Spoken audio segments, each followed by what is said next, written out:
Hi, this is Rick Manning, President of Americans for Limited Government. I'm here to talk a little bit, see if I can talk a little bit about a couple of things that are happening here in DC that are pretty important.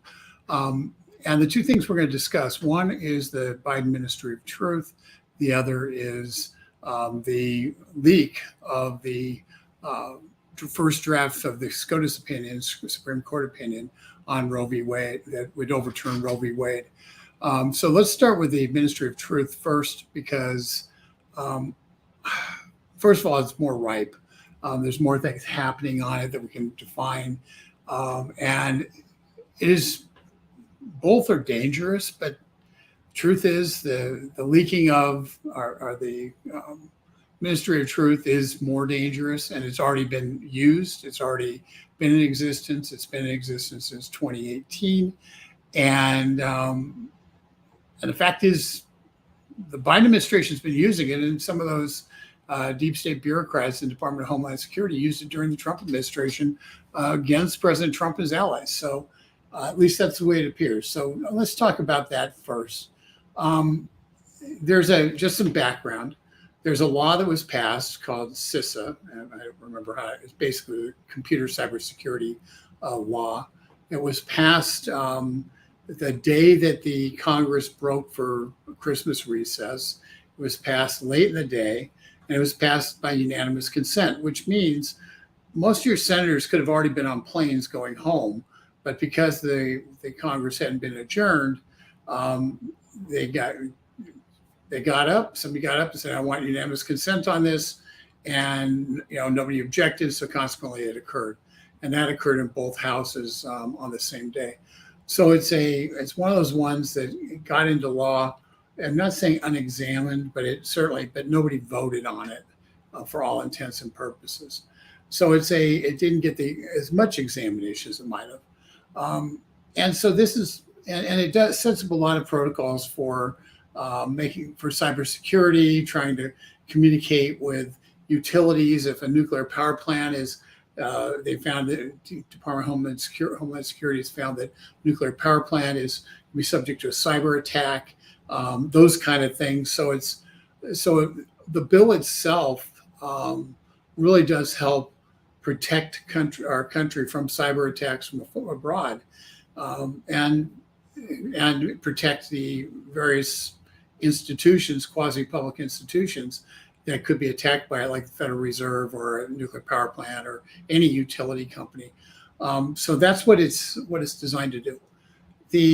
But there's a little section in it that does something else. It sets up this essentially this Ministry of Truth, and what it does is it allows for coordination and demands coordination between the Department of Homeland Security and social media as it relates to misinformation, malinformation is what they call it. And it doesn't really define what those things are. But when you go to the website, and the website CISA.gov/MDM, I'm going to put that in a banner here so you guys can see it and go to it, because I think that's important. And you'll notice that I'm being tricky here. I'm able to actually create a banner. And there you go. So CISA.gov/MDM. If you go there, you'll see all the things they say they do. One of the things is they brag about controlling information on COVID. And if you wondered it, and they're not overt in terms of what they say they did, but when you read what they say they do, it's pretty obvious. All those little tags about misinformation on COVID that showed up on your various profiles, Facebook and the like, Twitter, doesn't matter which ones. People who got banned or shadow banned by those organizations, by those platforms, based upon opinions on things on COVID. Pretty obvious that the CISA group within Department of Homeland Security actually was involved in that and served as the enforcer for all of Dr. Fauci's musings. And that's once again, extremely dangerous. We saw the impact. Social media companies took the blame, but I think it's reasonable to think that this particular agency, Department of Homeland Security, was at the root of the problem, was at the root of the censorship. And quite honestly, they're guilty until proven innocent at this point, because they're the ones who went off and did who made it happen. They're the ones who created a mechanism, and were enforcing a mechanism for actually doing this. They brag about it on that website that I just had up. So I encourage you to take a look at that. What's more, they talk about election disinformation, and particularly things like, gee, you think maybe an outside box that's a ballot box that's outside and unsecured might be subject to some kind of mischief. Well, they assured us that it wasn't, and that mail-in ballots are all okay. And anybody who says otherwise is engaged in misinformation. It's on the Department of Homeland Security website. So this is something that's actually being used. It's been used. It will be used in the future unless Congress defunds it, and then next year rips out the language that authorizes them to do this out by the roots. There's lots of other agencies that spy on us. The FBI spies on us. They just got into trouble for spying without a warrant on perhaps hundreds of millions of Americans, according to a headline I read. So the FBI spies on us. So all these organizations are monitoring what we do. The difference with this Department of Homeland Security one is that they are actually aggressively trying to censor individuals who don't have speech that they agree with. And so if it's not government approved speech, they take it as their mission to shut you down and shut you up. And they may not be able to shut you up, but they can make it so nobody can hear you. And that's what they're doing. That's what they brag about doing. And so it's pretty dangerous. And that's why we've become so engaged on this. I have at the bottom, if you go to below this screen, you should see a click button to take action. I would encourage you to take action and just urge Congress to stop, to end, to defund this Ministry of Truth. A couple of bills out there that do that. One's by Lauren Boebert from Colorado, Republican of Colorado in the House. It has a number of co-sponsors, including a number of people in leadership. So it is actually at this point a leadership approved defund, which is helpful for when we fight this during the various appropriations bills. Secondly, you've got one in the Senate with Senator Tom Cotton as the lead sponsor, and it was introduced yesterday. I haven't looked at their sponsor list, but if it's anything like Boebert's, it's very strong.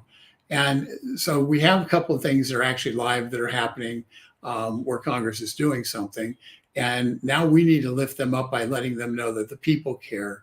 And so people get engaged. And so I would encourage you to take action, and most importantly, tell all your friends. Basically make this a cause to tell all your friends about. We have to shut this thing down. We just have to shut this thing down. The other action that's been taken, is Senator Rand Paul got on the floor today, and he put a hold, which means he will not.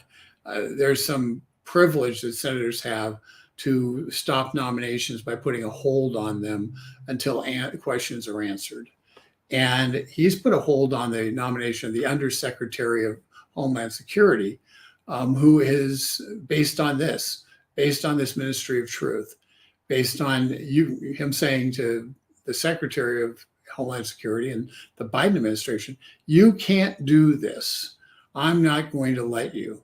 And so he's taken this step and it's a pretty strong move in the Senate to put a hold on the gentleman who's scheduled to be the number 2 person at DHS, has been nominated for that position, and denying that person the ability to take the job until DHS satisfies questions about how they're handling this censorship regime that they're overseeing. And so Senator Paul has done that and deserves accolades. We have a If you go to getliberty.org, our website, you click on the statements, you'll see the top statement is us praising Senator Rand Paul for that action. I just put it out today. And like I say, this has just happened today. So there's lots of stuff hot off the press on this. The one thing that has to stay hot off the press, though, is you. There's a lot of shiny objects in Washington, D.C. There's a lot of things that people get wrapped up in. There's a lot of things that, tomorrow it'll be something else, and like it always is.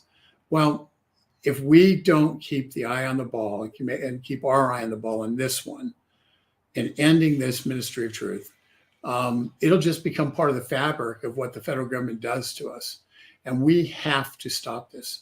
This is one of those ones that is, if the Department of Homeland Security is able to monitor us, is able to do take action that is detrimental to our own ability to speak and to be heard, if they're able to shutter thought and speech in this country simply by working with social media companies,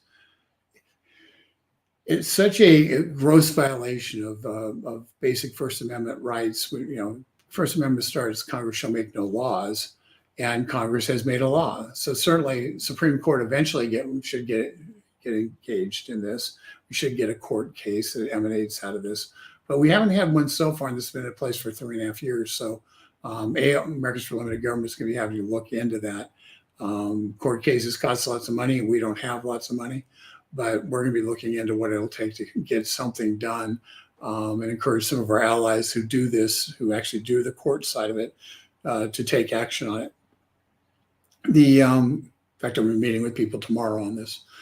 But that's kind of what's happening right now with this. Is probably the most, when we found that this had been actually in existence for 4 years, and we looked at what was on the website, we were astonished on Friday when we saw this. We were amazed. We were just blown away. How could this be? And so now our objective is to make everybody else as determined as we are to end this Ministry of Truth and to not let the federal government become the arbiter of what speech can be heard and what speech can't be heard. And we have to do that. It's imperative. It's imperative to the basic freedoms of this country. And so your engagement in terms of getting that done, your getting involved, is the single most important thing that's going to make that happen. Because if we can get thousands upon thousands upon thousands of people contacting Congress on this one, I think the left and the right will agree. Because I'll tell you a secret, and this is, the Democrats know they're cooked in 2023. And so they're doing everything they can to try to disrupt now and get as much bad stuff done as possible. It's very likely they expect to lose in 2024, the presidency, although you can never forecast a presidential race 3 years in advance, 2.5 years in advance. It's still very, it's tough to beat an incumbent president. So those are just some, but if we do win, the last thing the Democrats want is somebody is Rick Manning regulating their speech. They don't want to have somebody who's sitting there who's they view as a partisan, somebody who they view as being somebody who is a radical for free speech, to be somebody for freedom, to be sitting there and being control of the reins of whether or not their anti-freedom message should be allowed to be delivered. This is a very clear delineation. The Democrats believe in censorship and we don't. But because the Democrats believe in censorship, they believe that we would censor them. And because of that, Democrats should be every bit as much afraid that this language, this piece that's been left hanging in Department of Homeland Security, would be used against them as equally as it would be used against conservative thought. So that's one of the things that we could probably expect to see a couple of Democrats break ranks on this, because quite honestly, unless they're so smug that they don't believe any social media outlet will ever say anything bad about them, or won't or will ever comply and actually take down their thoughts, unless they're so smug in terms of that relationship that they don't think it can happen to them. They can't allow this language to stand either. So with that, I see no questions. So I'm going to go to the next one. And the next one is the Supreme Court. We had something happen today that is really pretty unprecedented. I think it is unprecedented. And that is somebody on the inside of the Supreme Court leaked a first draft of an opinion by Justice Samuel Alito that would strike down Roe v. Wade. Now, we all know Roe v. Wade is the case that allowed for abortion, all abortion laws to be at the state level to be eliminated based on some basic criteria that were set up, and really laid the predicate for America being an abortion nation. It's been in effect. The law was, I think, 74, 75. The law was done. And it's been in effect for a long time. The court has been moving in the direction of allowing more state freedom to deal with abortions, to be able to say, okay, in certain circumstances, abortions are illegal. And it appears from what Chief Justice Roberts has stated is a real live, the actual first draft. They are going to strike that down, and they're going to leave it up to the states to determine what the laws should be according to abortion. Returning, essentially saying the standards in New York are different than the standards and ethos in Mississippi or South Dakota or Texas or virtually anywhere.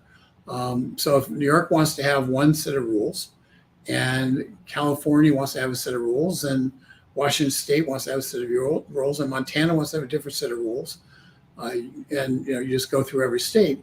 It's up to those state legislators to make those determinations, not the federal government. This is really a return to the idea that, first of all, that dismissal of the idea that abortion is a right. It was written into the Constitution by the court when they did Roe v. Wade. There was never before any kind of right associated that was similar to what Roe v. Wade put out there. But so it eliminates that idea. But most importantly, it actually creates an environment where we have the 10th Amendment becomes important, that the idea that the states should have primacy and decide on making laws like this. It allows for flexibility where Governor of Virginia can come in and say, I want to have, we want to have abortions up to birth. And if you can get the state house to agree with it, then you can do that. Governor of Wyoming can come in and say, we don't want to have abortions at all. And if the state house agrees with that, there would be no abortions allowed in Wyoming. And making a state by state decision is the constitutional way to do it. If Congress wanted to pass a law, then the Supreme Court would have to determine whether or not that law was constitutional. But remember, Roe v. Wade occurred absent any congressional law. There was never an underlying law that supported it. It was straight up. It was made up out of whole cloth by an interpretation of the 14th Amendment that says you have a right to privacy. And as a result, you ended up with this kind of political opinion becoming the law of the land. And if Alito's draft holds up, and it does appear from reporting that it was 5-4 vote. But if Alito's draft holds up, then clearly there will be states will be allowed to determine what laws they want to have. Let's talk about some simple stuff about abortion as a whole. And we don't do abortion, Americans for Limited Government. We tend to try to stick to more in terms of the economic issues, and the government regulatory issues, and things where you have big giant government putting its boot on your neck. But let me just talk a little bit about how this is a big government issue. Right now, Americans spend millions upon millions of dollars to prop up Planned Parenthood, a group that is highly controversial, a group that has been accused and proven, based on videotapes, to sell baby body parts for profit, meaning they delay abortions until the last possible minute, so they have the most viable baby possible that they can then use as a parts machine and sell the parts around the country for purposes of either experimentation or for transplants. And so this is a business to them, and the American taxpayers are funding them to tune of tens, if not hundreds of millions of dollars a year. This puts a lot of the Planned Parenthood people out of business. And what's more, it really will become dubious as to whether or not funding Planned Parenthood, the taxpayers will be funding Planned Parenthood, particularly in states where there is not, or abortion isn't allowed. And those states can say, we don't want Planned Parenthood here, and send them away. So so it affects a lot of different things. But for all the Mexico City policy, where Americans were prohibited, our government was prohibited from exporting abortion policies around the world. That fits in as well. You've got the Hyde Amendment, which basically supposedly stops federal funding of abortions. Yet at the same moment, we send hundreds of millions to Planned Parenthood, which commits most of the abortions in America. But the left is going to try to say that by ending abortion in some states, it's a war on the poor. Let's be clear. Let's just be clear. 100% straightforward. There is a reason why, when you do a map of where the Planned Parenthood clinics are in the lowest income areas, primarily Black and Hispanic, primarily Black. There's a reason why Blacks had between 40 and 45% of the abortions in the country over the last 40 years, and whites had half that percentage in terms of the number of babies that were aborted. So what you've got is there's been a determination by the left that they are going to target Black neighborhoods for abortions. The person who founded Planned Parenthood, Margaret Sanger, stated that she wanted abortions in those neighborhoods because we need to pull out the weeds. Let's be clear: abortion and Planned Parenthood are racist. Planned Parenthood is racist at its core. It proves it by where they put their operations. They prove it every single day by where they put their operations and where they focus their effort to create abortions, to encourage abortions. And so when the Democrats come down and say this is an attack on the poor, please understand, the attack on the poor is what the Democrats have been doing by funding Planned Parenthood. Nothing more, nothing less. And your taxpayer dollars have been used to do that. And now, if the Supreme Court does decide that abortion is that Roe v. Wade's overturned, if they do hold to that decision, then here's the deal: there's absolutely no reason to continue funding Planned Parenthood. And if states want to fund their own Planned Parenthoods, let them do it. But in terms of the federal taxpayer, that should no longer be a burden on the federal taxpayer, and that would be a good thing. So that's the abortion piece of this. The piece that is less focused on, because it's a little more esoteric, the piece that's less focused on is the idea that the Supreme Court justices can no longer share information. They can no longer share opinions in advance.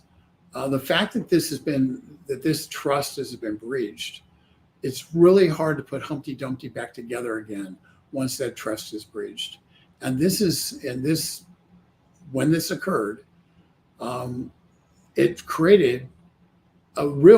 has to create a real rift in the court.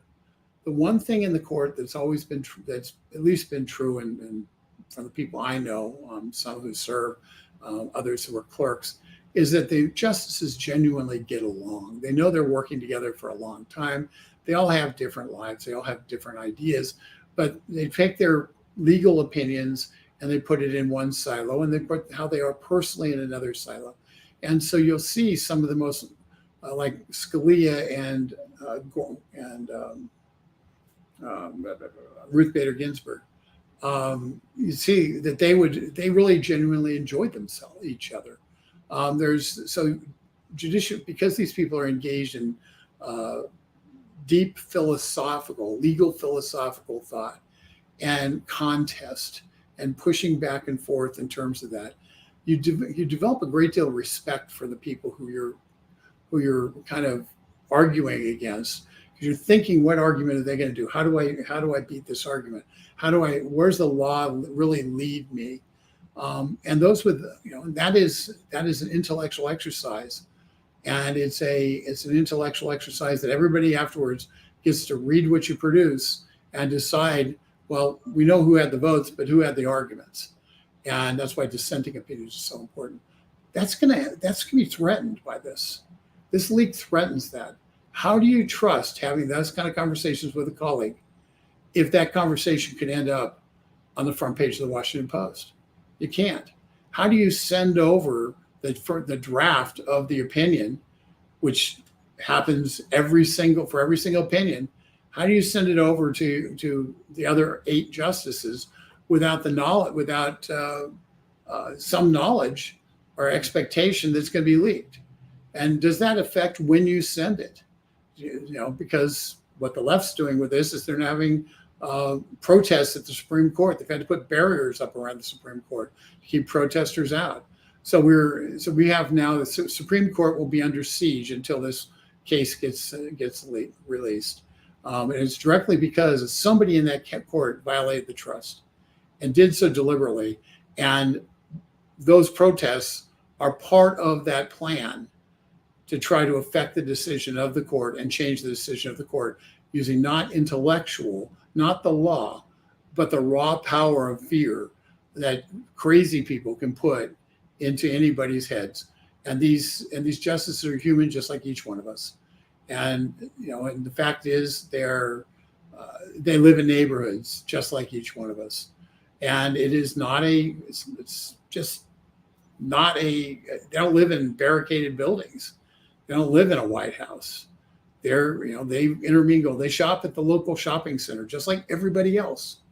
So, and it's kind of shocking for people that you can go to a shopping center here, and you can actually see a Supreme Court justice, stopped at the 7-Eleven, getting a candy bar. So they're not, they're just like you and me, and they're out in the public just like you and me, and they're vulnerable because of that reason, just like you and me. And whoever did this changes that sense of safety, changes everything. And that person, there's no amount of punishment that's too much for that person once they're discovered. With that, I'm going to kind of let it go. I appreciate all you guys hanging in. It's been 26 minutes, 29 minutes. And with that, we're Americans for Limited Government, getliberty.org. I encourage you to take action by clicking on the description below this video on Biden's Ministry of Truth. And if you aren't already signed up, please sign up for our daily newsletter at getliberty.org. Just subscribe. It's free, and we're doing a Seinfeld routine, and I'd say it's free and it's fabulous. So anyway, with that, thank you very much, and we'll get with you next time.